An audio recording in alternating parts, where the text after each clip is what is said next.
The Replacements is one of those bad, but not that bad, sports comedies that flourished at the turn of the century.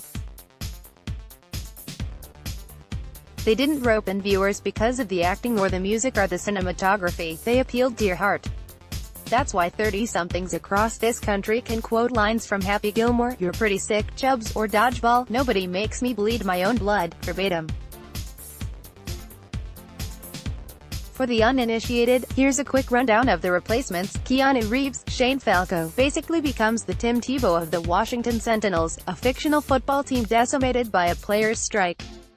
Falco winds up marshalling his underdog outfit to a few improbable victories. And yet the most lasting scene in The Replacements is Reeves, Orlando Jones, Roy from The Office, and their teammates driving and crooning to "I Will Survive" from a holding cell after a bar brawl with the real Sentinels. So what does Shane Falco have to do with FC Cincinnati? Well, Major League Soccer's expansion underdogs enjoyed another star turn last weekend, dispatching the New England Revolution 2-0 despite the loss of 4 rotation players to international duty. Starters Allen Cruz, Alvis Powell, and Kendall Waston, and backup Theron Maddox, and another starter to injury, Fernando Adi. In response, Kenny Saif, Emmanuel Ledesma, and Forrest Lasso made their first MLS starts ever and led FCC to its inaugural road triumph. How did Cincinnati's Replacements perform? Saif, after a goal and an assist versus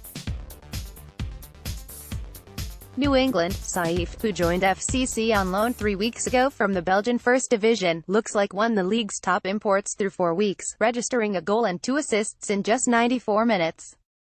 The U.S. International's ability to both pass and dribble through tight spaces has been exactly what head coach Alan Coke's defense-first squad needed in order to properly release pacey wingers Roland Lama and Kokuta Mana into attacking advantages.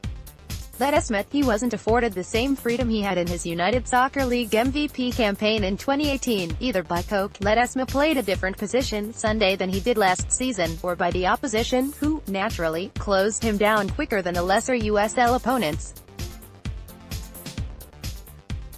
Last year, Ledesma played in a central or attacking role behind the striker and was able to run at defenses.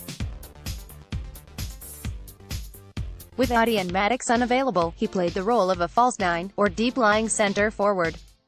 Ledesma wasn't exactly charged with hold-up play like Adi is, but the Argentine did spend plenty of time linking up with the top half of FCC's midfield.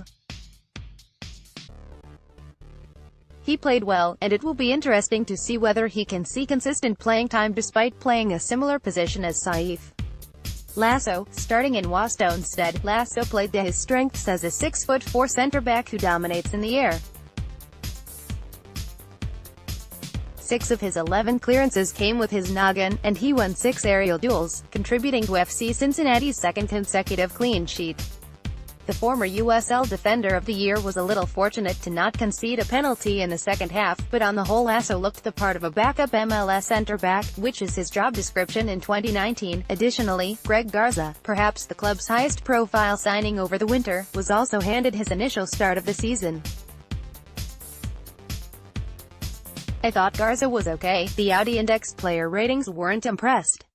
He showed inspiration going forward but was also caught out of position up the field multiple times. And after missing most of the preseason with an injury, Garza needs more game time to develop a better feel with his teammates. Up next is a home date Saturday night with Philadelphia Union, who are fresh off a 3-0 throttling of Columbus Crew. FC Cincinnati should be favored to win, particularly with their misleading statement alert, reported new edition from Manchester United. Grant Frecking is the associate editor for Signs of the Times magazine. You can follow him on Twitter at @GrantFrecking.